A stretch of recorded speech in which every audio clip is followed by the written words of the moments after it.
Hello guys, ഇന്നൊരു snacks recipe ആയിട്ടാണ് വന്നിരിക്കുന്നത്. അപ്പോൾ ഗൈസ്, ഞാൻ ഇന്നൊരു ബനാന എഗ്ഗും വെച്ചിട്ട് ഒരു സിമ്പിൾ ഡിഷാണ് ഉണ്ടാക്കുന്നത്. അപ്പോൾ ഗൈസ്, അതിന് ആദ്യം തന്നെ നമുക്ക് വേണ്ടത് ബനാനയാണ്. അപ്പോൾ ഗൈസ്, ബനാന ഒന്നെങ്കിൽ മീഡിയം ടൈപ്പിൽ കട്ട് ചെയ്യണം, അല്ലെങ്കിൽ സ്മോൾ ടൈപ്പിൽ കട്ട് ചെയ്യണം. എന്തായാലും ബിഗിൽ കട്ട് ചെയ്യാൻ പറ്റത്തില്ല, സ്മോളോ മീഡിയോ കട്ട് ചെയ്യണം. ഗൈസ്, നമുക്ക് കട്ട് ചെയ്യാം.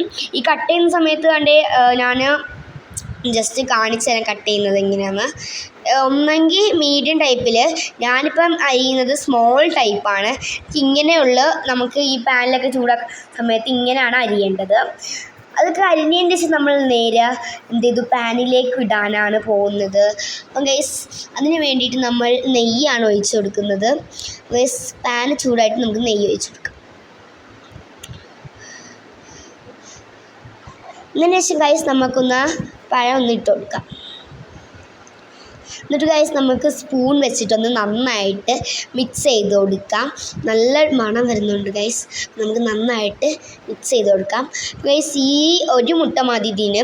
ഇനി ഗൈസ്, ഇങ്ങനെ അതൊക്കെ വഴണ്ടി വന്നപ്പോഴത്തേക്കും നമ്മൾ നേരെ പഞ്ചസാര ഇട്ടു. പഞ്ചസാര ഇടുന്ന വീഡിയോ ഇടാൻ മറന്നുപോയി ഗൈസ്. അതൊക്കെ ഒന്നും കൂടി ഇതായപ്പോഴത്തേക്കും നമ്മൾ മുട്ട പൊട്ടിച്ചൊഴിക്കുകയാണ്. അത് പൊട്ടാതെ വന്നു ഗൈസ്.